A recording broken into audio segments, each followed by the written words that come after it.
afternoon and good evening. This is the Systemic Diversity and Inclusion Group coming to you from our headquarters in Maryland, the state of Washington, our studios in the UK and in India.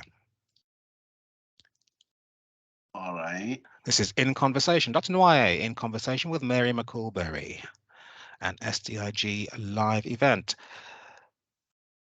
Ms. Berry is a reading specialist with a master's degree in reading for K-12. She is also a Wilson certified dyslexia practitioner and a certified dyslexia advocate. McCool Berry founded Read Keys LLC, a literacy hub for educators, parents, and communities.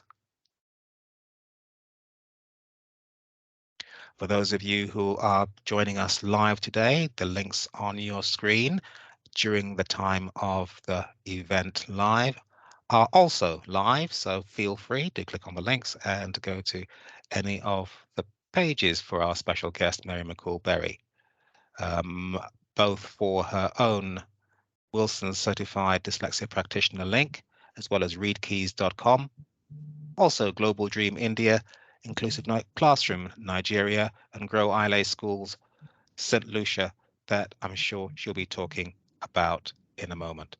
But first of all, I would just like to introduce you to our president and founder of SDIG to welcome you to this one-on-one in conversation event,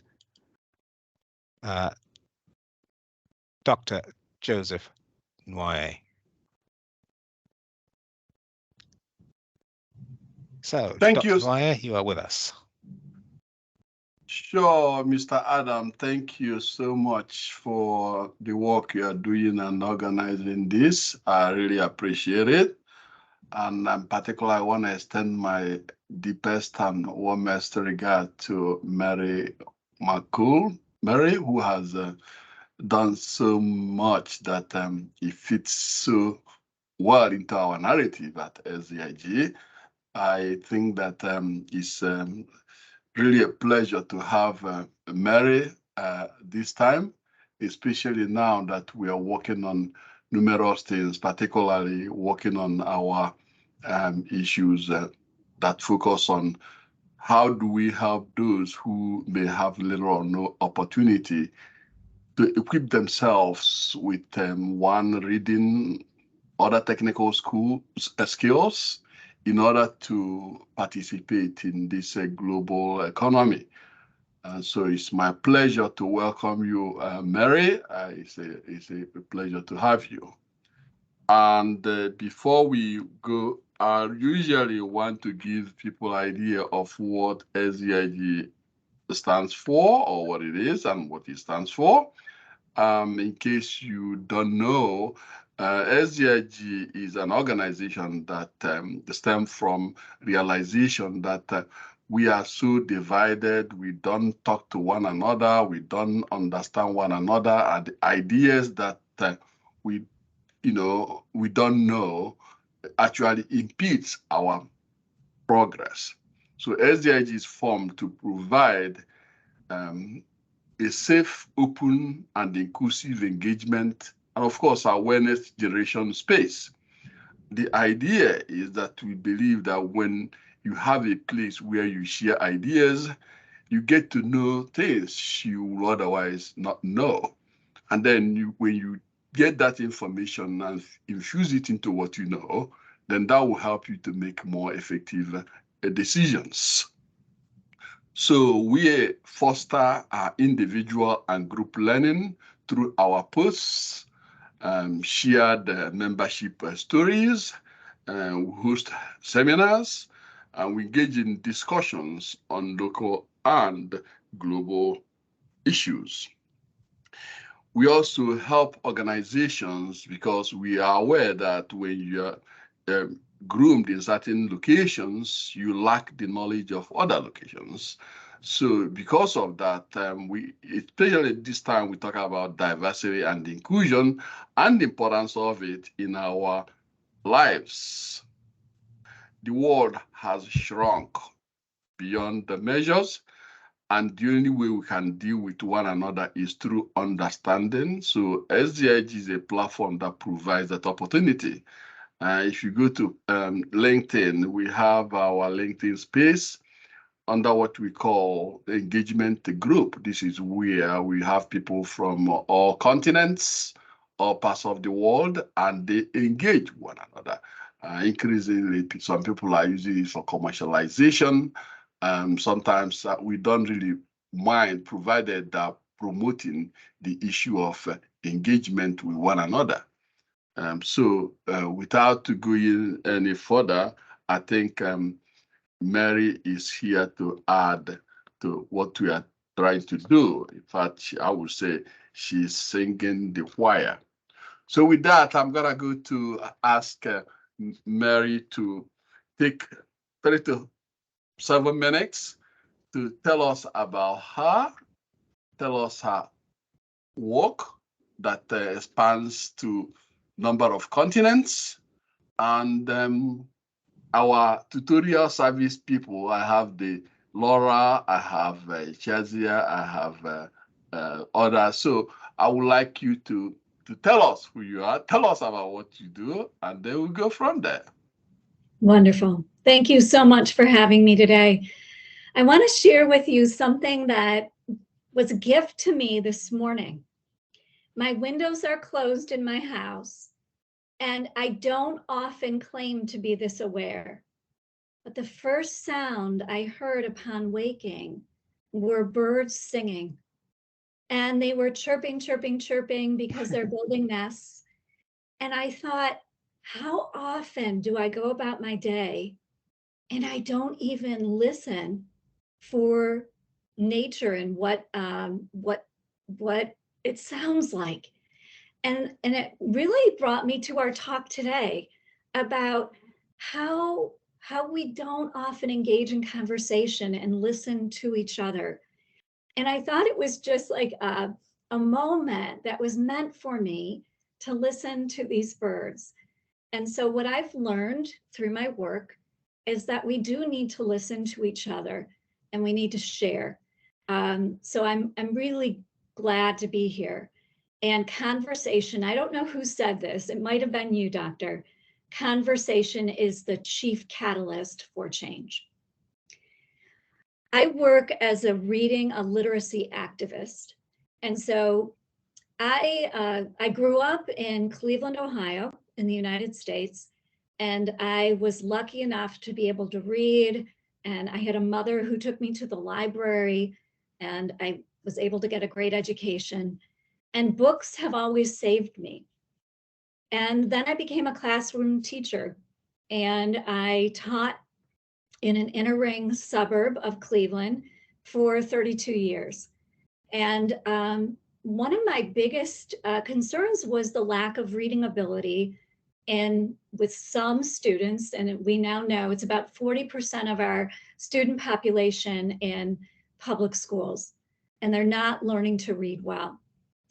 After I left the classroom in 2019, I was contacted to deliver dyslexia services because I am a dyslexia practitioner, a certified practitioner, to students across the United States virtually. While I was doing that, I decided to go to St. Lucia, and I formed a relationship with a school in St. Lucia, Grosse Isle Primary, and it's under the direction of Mrs. Charles. And what I did was, because I'm a Wilson dyslexia teacher, but I'm not a trainer, I brought my knowledge to St. Lucia because they didn't have anything in the Caribbean for kids that were struggling, students struggling with dyslexia or reading problems. So I established a relationship with them. I was just there in November, and I'll be going back again soon. So we continue this collaboration. And we've brought lots and lots of materials that they did not have, so they can change the trajectory of reading progress for kids in St. Lucia. I'm also really excited to work with Dr. Sunita Gandhi. Dr. Sunita Gandhi and her team are revolutionaries in India. They are operating out of Lucknow, India, and the name of the group is Devi Sansthan. It's an NGO. Dr. Sunita Gandhi, her dream is to make everyone in India literate. And she has written materials that are now in several countries, including the Maldives and in some African states, in African countries. And she is spreading this, this literacy program that she has written she's working her team is working in the slums. She is a graduate of Cambridge. She's a doctorate in physicist. She's a physicist, but really felt that she needed to go home and change literacy in India. So I have been involved with that team for 3 years and working on some of their content material, doing some of their pitches to different governments like the Maldives, and also Dr. Sunita Gandhi just hosted a World Literacy Summit in which I was a participant. And then the last organization, the last organization abroad is Inclusive Classroom Nigeria. And I want to give a huge shout out to Stephen Emmanuel. And Stephen is a person who is changing the landscape of dyslexia in Nigeria. He went to the university, graduated. He is teaching in very rural areas. He's teaching the teachers how to implement structured literacy so that every child learns to read. So Sunita Gandhi is committed to work with people who are living in poverty. Stephen Emmanuel is working with people in poverty, and they're doing amazing work.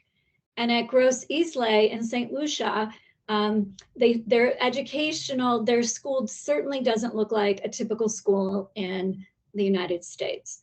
These people are dedicating their lives, so I'm really happy to work with them. And I also work as a volunteer for Seeds of Literacy here in Cleveland, Ohio, and it's teaching adults how to read. I advocate for parents who have kids with special education plans in the US, and I do pro bono work as well.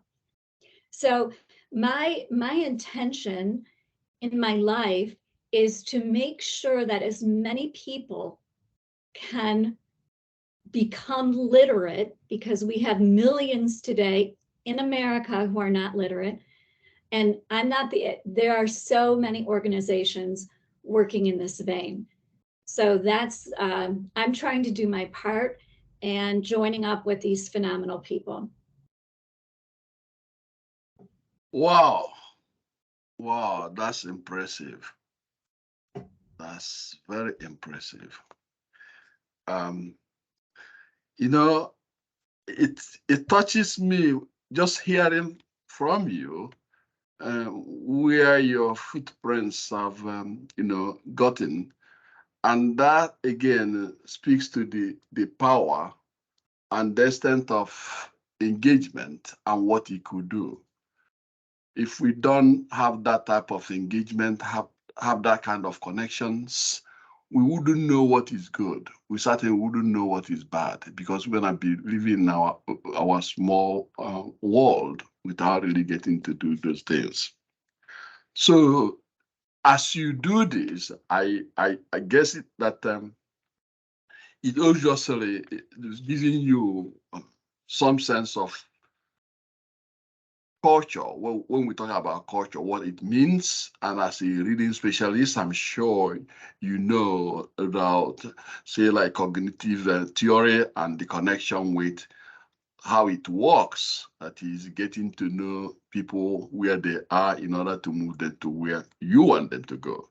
So based on that, I would like to know what your thoughts are I read the book by Dr. E.D. Hirsch, whom I respect immensely.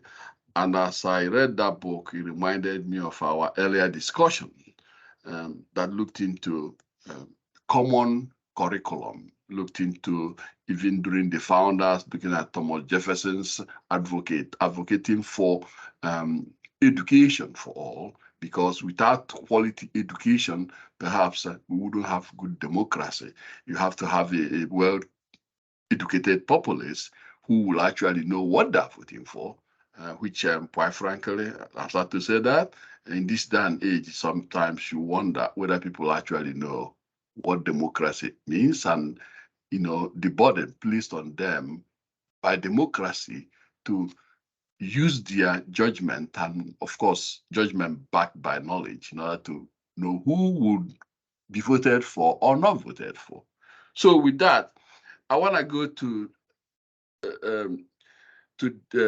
Dr. Hirsch's comment about, common curriculum as a unifying force. And as you look at it that way, I want you to also extend that thinking to what common is. You hear about great books, and then when you really dive into it to really explore it more, you find out that there are so many great books that are not included in the, that again is based on people's knowledge base. If your knowledge is not expanded enough to see all great books, you wouldn't be able to get all the great books. So to that end, how are you seeing it, reading instruction, and how do you think it could be used to bring in people together, experiences and great books and so on and so forth? Yeah, that's a long statement. It's okay. This is, as we talked about this book, How to Educate a Citizen, his ideas really resonate with me. And it's because he came up with a core knowledge curriculum that's available for free. And I think there are so many educators and the general public that doesn't even know that it's free. And what I love about E.D. Hirsch Jr.'s ideas is that, number one, it's content specific. So when students are going to school, they're learning specific content. They begin in preschool or kindergarten, and it goes all the way through grade 8. So knowledge builds upon knowledge. And it's coherent. So when the student is learning about the American Revolution, they're also writing about it, they're reading about it, they're speaking about it. So they're utilizing multiple skills when they're learning about the content. For example, I thought this was really interesting. So in his core knowledge curriculum for kindergarten, this is kindergarten, he has geography, the Native American peoples. He has early exploration, which would include Columbus, Pilgrims, Independence Day, presidents, who are the presidents, and symbols and figures in kindergarten, such as the flag and the Statue of Liberty. So why does this matter? Hirsch contends that before 1950, we were a much more unified nation, and it's because we had shared knowledge. But with the advent of the 1960s, our education became more progressive. And so we got away from some of the things that bound us together as citizens of the United States. So even when I work today, Doctor, with students, they don't have common knowledge about things that you would expect them to know in 6th, 7th, 8th, or 9th grade. So this is a huge problem. The problem is Dr. Hirsch points out, every state can decide for themselves what the curriculum looks like. So we do not have a national curriculum, but there are many other countries that do. So we have to make sure that, we have all of these, we have political divide. We have to, he suggests towards the ends of this book that we invite leaders in different areas. So every state or, groups of states can decide what is common.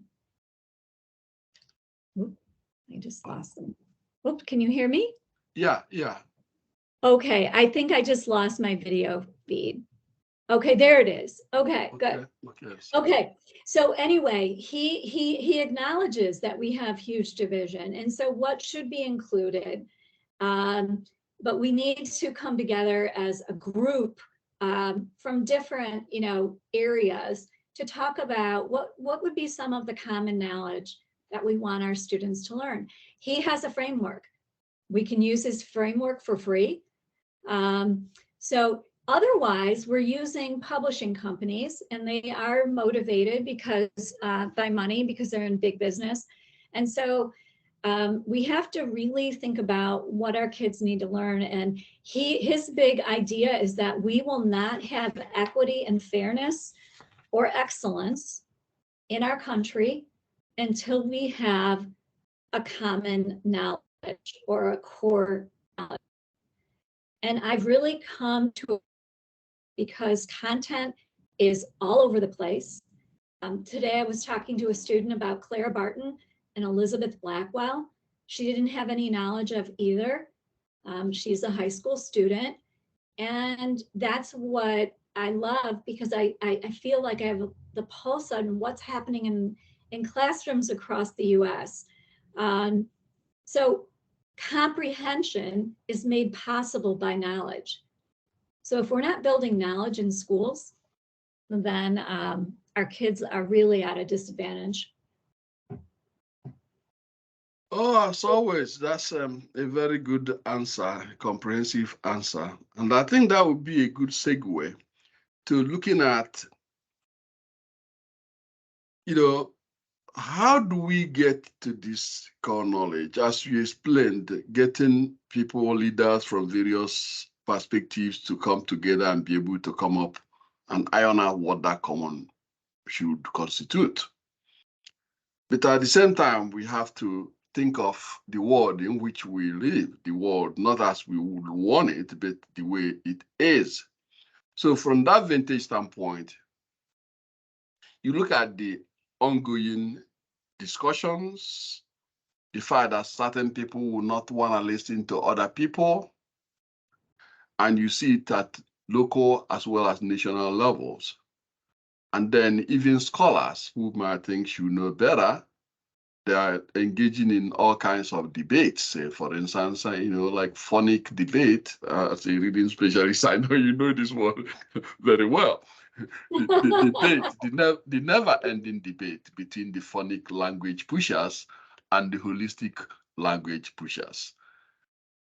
So with that, what's your position? How could we square all these debates or contradictory ideas that are often not really infused into more effective way to doing the work you have indicated quite well, that would drive equity and fairness in our world?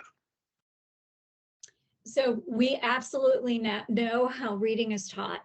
So America, listen up. It is, there is a science to the reading. And while I grew up as a reader and a voracious reader, we have to teach people how to break the code. So what I would love to see in every single state, and I know many of the reading organizations across the world are clamoring for the same. We teach phonemic awareness, we teach phonics. Kids have to learn how to decode. You cannot give them books. Some kids learn to read on their own, but especially in our high poverty areas and communities of color, and even, it doesn't even really matter the socioeconomic, because I work with children whose parents pay for private tutoring. but they haven't been given the correct instruction. So how do we know it's correct? Well, research has existed for 20 years out of Stanford, out of Harvard, and we have fMRI studies. They've done scans of the brain, and they know exactly what parts of the brain light up. They don't actually light up, but which neurons are activated during the process of reading. They also know for sure that you need to teach phonics and phonemic awareness systematically and explicitly. There is no getting around that. People will say, okay, what about comprehension, fluency, and vocabulary? All of that is, you are beginning, you start that with birth. When a baby is born, even before the baby is born, the baby hears language. So we can learn to speak from others, but we cannot learn to read unless it's taught. And they know, scientists know, that reading is not a human construct. We absolutely, our brain was never wired up to read. So Stanislaus Daphne, he is a doctor who's been, at this for decades, and there are so many other great scientists. Why hasn't this research made it its way into schooling? I don't know. But we do have a lot of publishing companies who are lobbying for their program, because education is, I would think it's probably close to $1 billion industry. So we have to make sure that this is not a secret, it's not a mystery. If we do it the right way, by teaching phonics, by teaching phonemic awareness, we can eradicate some of this illiteracy that we're experiencing at high levels. Thank you so much, Mary. Thank you so much. Now, it's clear that with science of reading and understanding the importance of phonics, way of teaching, you cannot really do much without infusing that into the practices. My wife is actually a reading specialist here, but the thing is that when she works with teachers who don't believe in this type of approach, that there's science behind reading, and they end up not helping kids to read.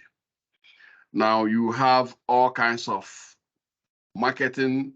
People are getting more sophisticated, utilizing behaviorism, the concept of behavioral style of infusing ideas that will propel people to do even what they don't want to do in this kind of market environment.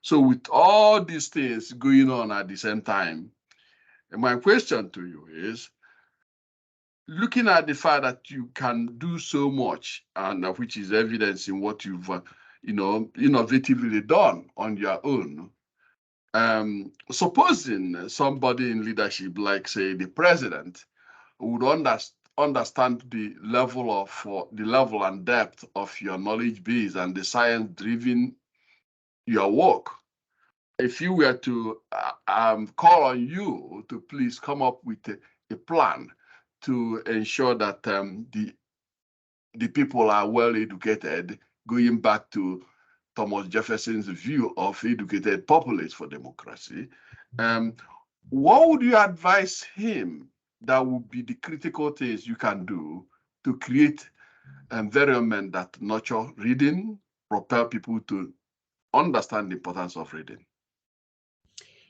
Right, and our founding fathers, E.D. Hirsch writes about this in this book, that they believe that our laws and constitutions, the third prong of that is education. It's as important as our laws and our constitution. So if I were speaking to the President of the United States currently, I would say I'm really happy about the progress that many states have taken action in legislating laws for dyslexia screening. We have many, many states who are aware that we can catch kids earlier and therefore intervene. So that's a really good, we're headed in the right direction.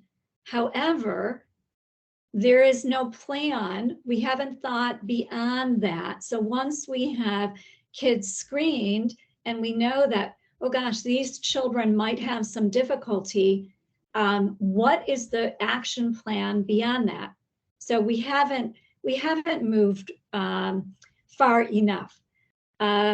So we have to be teaching phonics. We have to be teaching phonemic awareness in the early grades.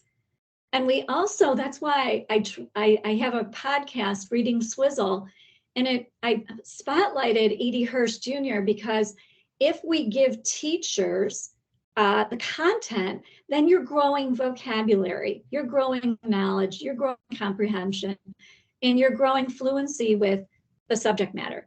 We don't have a place where we can commonly communicate because we don't have a shared knowledge. So I would say shared knowledge. I love that we're screening kids for dyslexia. We need to go further and come up with plans of action. We have to make sure that we are using reading programs in this country that are based on peer-reviewed research, that are evidence-based, that really contain the components of the science of reading. The science of reading is not a program. It is these philosophical components that all weave together. But we must be teaching with the science. We wouldn't go to a medical doctor and ask for, we want a medical doctor whose training is based in science. Our treatment would be based in science. We must give this to the kids, the students. And I would say to any teacher who's still holding on to programs and methodologies that don't work, please go and volunteer in an organization near you, because you will be astounded by the number of adults who cannot read well. When we have 83% of our prison population not being able to read well, this is where we get to, the fabric of our society. If we want equity and democracy and fairness, every student in this country must the equivalent of a private school education. So what wealthy parents buy for their children, that type of education needs to be available to all. Don't get me started, Mary. I was just thinking of, as you were saying it, the type of education or reading instruction you want everybody to have. It reminds me of people who would claim that their kids do certain sports that they never even know what it is, and then pay all kinds of money to get their kids into the college they want them to go. Because all these things come together. Now, following your point, very important points, could you tell us about your reading quiz, that your program you have? Could you tell us a little more about it? Okay, about the certification that I have. Is it, you titled it reading, and I can't even read my writing here. The thing that you do is kind of a reading program that you have your okay, so this is actually a program that was written by Barbara Wilson, and so it's a boxed program, but the sticky wicket is that you have to be certified, trained, and it takes a very long time.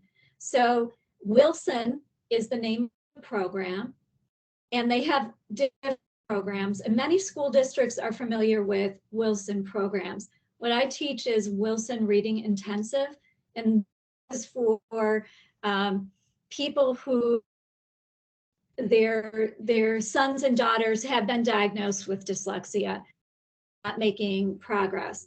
But the training is very, very lengthy. Right now I'm training to become a dyslexia therapist through Wilson, and It's a very rigorous process.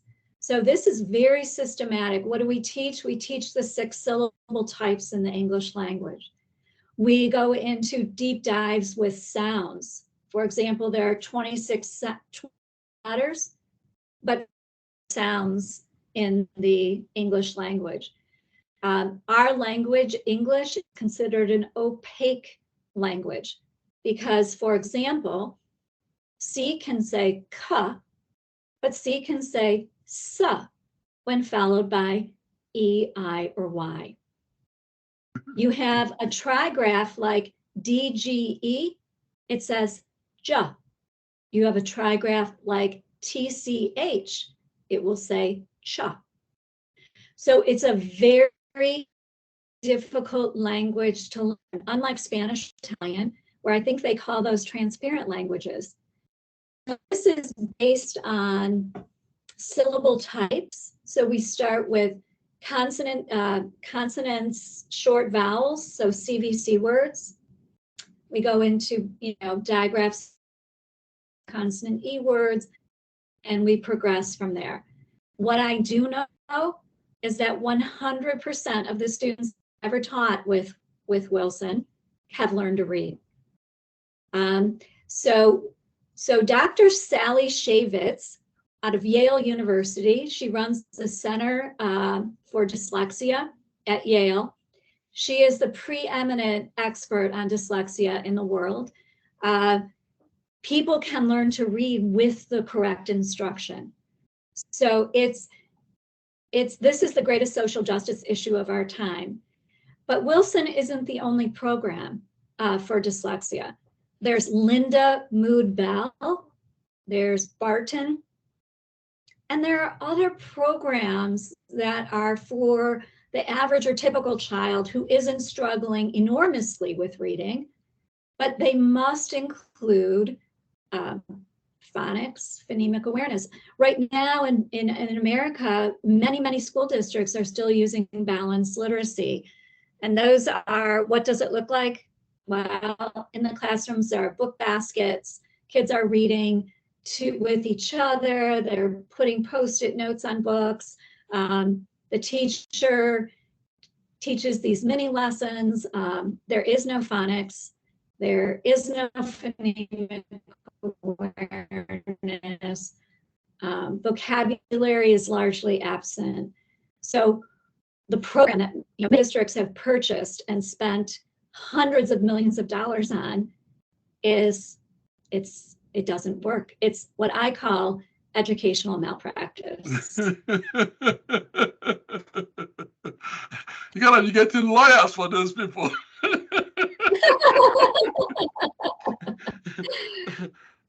Yeah, I agree with you. It should be social justice issue. In fact, it's the social justice issue of our time. Now, could you briefly say something about Reading Key? Okay. So Read Keys is my little organization that I really want to help parents navigate the public school system. What I've learned in my advocacy work is that parents do not understand how reading is taught to their children. They assume that the schools are doing their jobs, or they don't want to make waves because they don't know. So my intention is that every person learns to read, that they don't have to become an adult with low skills. So it's about teaching teachers, teaching parents and community about evidence-based practices, because I know what they are. It's not a mystery. The people that are doing this work know what it is. And we can change this in America and across the world. And that's why I love what Dr. Sunita Gandhi is doing in India, Stephen Emmanuel in Nigeria, and the Gross Islay staff in St. Lucia. And in Cleveland, Ohio, Seeds of Literacy. So it's doable, but we have to change the mindset And legislators and all of our lawmakers, our elected officials, you have to brush up on what is literacy instruction that's all that will make everyone literate, because the scientists have already told us, and it's the science has been there for 20 years. Thank you so much. And it seems like time is flying. I have too many questions I would like to ask you, but for the purposes of the remaining time, let's go to our audience and see whether they have some questions. So Adam, could you check on the audience to see whether they have questions for Mary, please? Yes, indeed, Dr. Nwoye. So the microphones are now enabled. And if you have a question for Mary McCool Berry, then please do feel free. Just turn your microphone on and go ahead. Hello, I'm Robert Robinson. I'm a DEI trainer for 28 years, but also have spent 38 years as an educator and administrator. And one of the challenges that I experienced was becoming an administrator at the alternative school here in North Atlanta. And the challenge was that the kids were in foster home. They were either going into youth detention center or coming just out. And in those circumstances, reading was a low priority.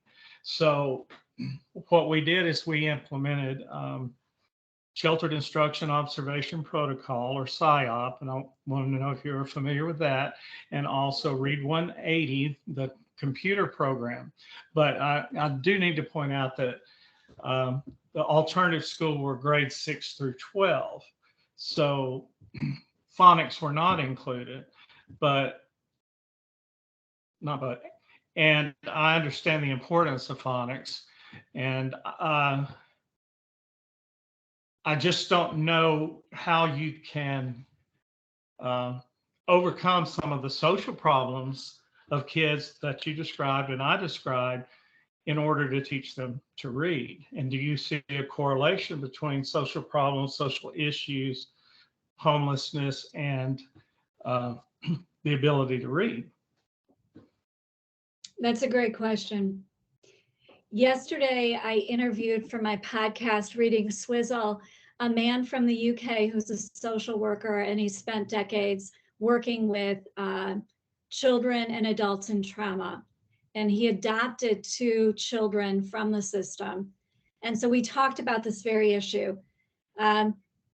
His own daughters, they went into a school in Western Australia. He trusted the school system. And yes, they have lots of trauma-based issues.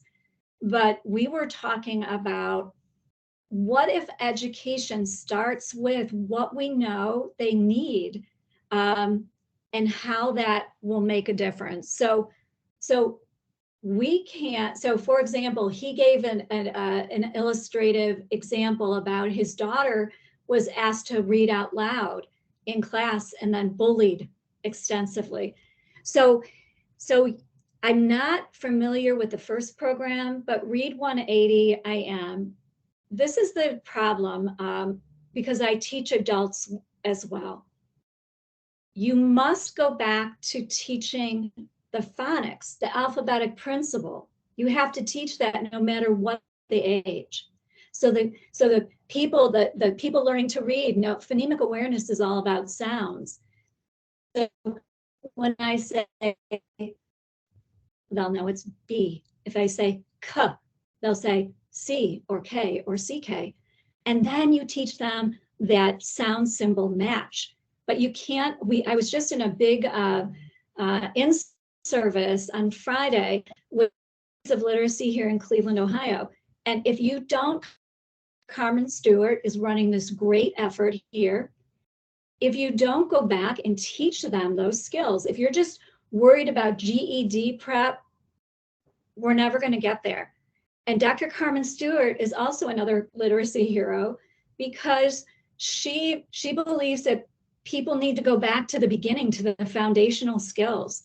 So I would say if there are kids in juvenile detention or in foster care or homelessness, we get the decoding out of the way. Sunita Gandhi in India, she is proving that it doesn't take a really long time to teach somebody the code.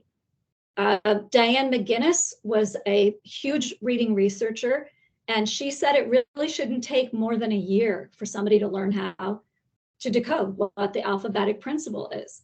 So what is happening? We're giving kids too much, way above. We didn't build the foundation for the house. So I love that these online programs are available, but they're not helpful if you don't have foundational skills. Thank you so much. Thank you so much. Robert, thank you. That was a very good question. Any more questions from the audience?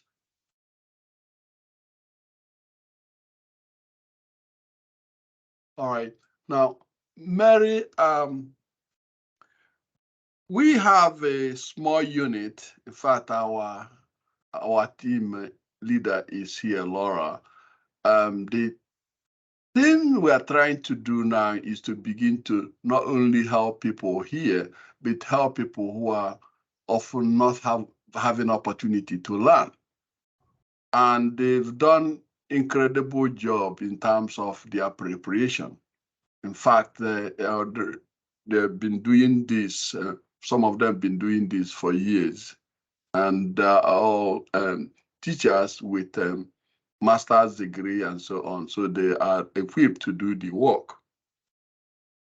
So as we discuss all these things, and having you as someone who has been focusing on reading area and having international dimensions, which is what we are gonna be looking at. How would you see SDIG in that process? And perhaps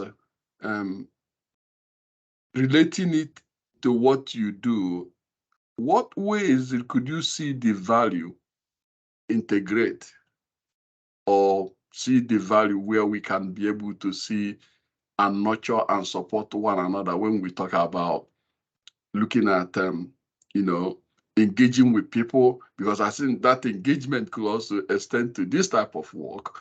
How do we work in order to move forward? Now, Kazi is one, Kizarada is one I was telling you, our team are going to begin to working with them in maybe in the space of a week. They've been pushing because they've been ready, but we are trying to make sure we are ready.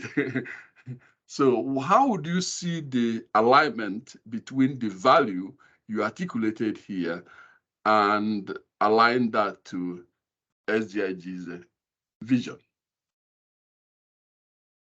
Yeah.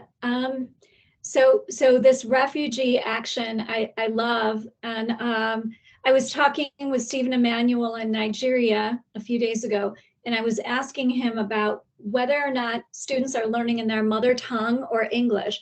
And he said he teaches mother tongue, but really the ultimate goal is to read English.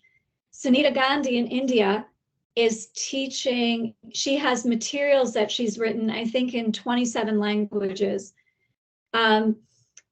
So these materials then help people break the code. I believe that your work is super important. What I would love to see is that we have lawmakers in the United States woven into your group, and we also get superintendents of school districts across the U.S. involved with SDIG, because it's the makers and the people in the show are really have to get them to listen to what needs to be done. And so I would love that. I think the work that I do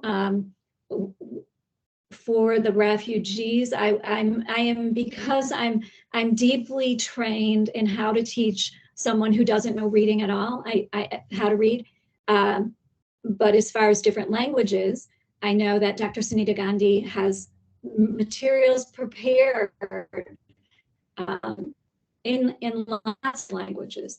But I would love to continue the association because I was diagnosed a few years ago with breast cancer, and it has been my life mission, really. None of us know how much time we have, but to do all I can to share the gift of literacy that I've enjoyed for a long, long time. Thank you so much. Thank you so much. You know, I had a couple of graduate students who were doing teaching practicum, and as we are doing that, I sensed that they were dealing with diverse student population, and yet I felt like when I had people speak or pronounce words going to the phonics area you mentioned earlier, from my cultural upbringing, when I pronounce things like computers, we were not taught to do it that way. We say computer, and the difference is how we put our tongue. And I remember Dr. Zwengler, my English 101 instructor, who told me how she should be opening her mouth and using her tongue to show how you hit your, in order to sound right. And yet, we have graduate students who were never taught anything about miscue analysis, which will enable them to dissect these pronunciations and ultimately help them to shape the trajectory of what they do. And I was appalled then, but again, it's just that I had a professor, Dr. Mary Jolango, who was a seasoned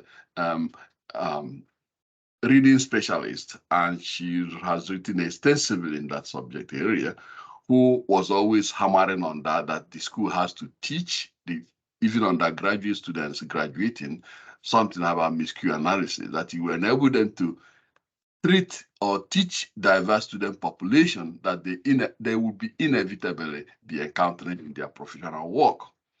So I don't know why they don't have that, but again, I guess that's our time is kind of expired here. But if you could just give us a sort of a closing remarks, that would be appreciated, Mary. Okay. So, as I was listening to the birds this morning, and I don't often notice the birds singing, my closing remarks would be that we need to listen to the scientists and the brain research and teach people how to read and write, and also content can all be on the same field, and we have a body of knowledge that we understand to a common knowledge. What are students learning in schools? And I'm going to close with my friend who's from El Salvador, and she's an American immigrant. She asked me about this core knowledge, and she said, well, her kids were growing up here in the Cleveland public schools. She had no idea what they were learning. But if she and her husband were given a list of topics that this was expected in kindergarten or first or second grade, then they would make sure that they would go to the library, or they would talk about and find information related to the content. So parents are struggling because they want to be involved in their children's education. They want the best for their children, even if they can't always be involved. So we have to listen to the science and implement it in order for all people to share in this privilege that I grew up with, my children have. And that's why I love going to different places and meeting different people, because my experience is one of of unbelievable privilege. And so it really bothers me enormously that we don't have reading justice and social justice for everybody on the planet. Thank you so much. And Mary, I have another vocabulary I've just learned from you, reading justice. That's a, that's a new term for me, but that sounds pretty good. So, yeah, so that comes, is the end of our official engagement. And I want to thank the audience that showed up. Thank you so much for showing up, and I appreciate it. All right, Mr. Adam. Thank you very much, Dr. Nwoye. This is SDIG Live in conversation with Mary McCool Berry. If you're viewing this later on YouTube, then you will find that Mary's contact details for Reed Keys LLC are in the middle of the screen at the moment, as well as some of the schools that she mentioned: Global Dream in India, Inclusive Classroom in Nigeria, and Gross Islets School in St. Lucia. Also, you will find at Reed Keys LLC, you'll find links for Mary's podcast, which goes out, I'm sure, as often as possible to try and defeat the malaise of reading inadequacies and reading deficiencies wherever possible. If you'd like to find out more about systemic diversity and inclusion, then do feel free to connect with our brochure. You can see our academic journal, and of course, come and visit us at any time you wish at systemicdiversity.org. It has been a pleasure being with you this afternoon.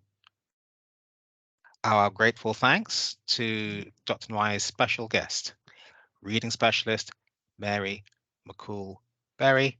This is SDIG Live from Maryland in Washington State. From our studios here in London and in India, thank you very much indeed for joining us, and we'll see you sometime very soon.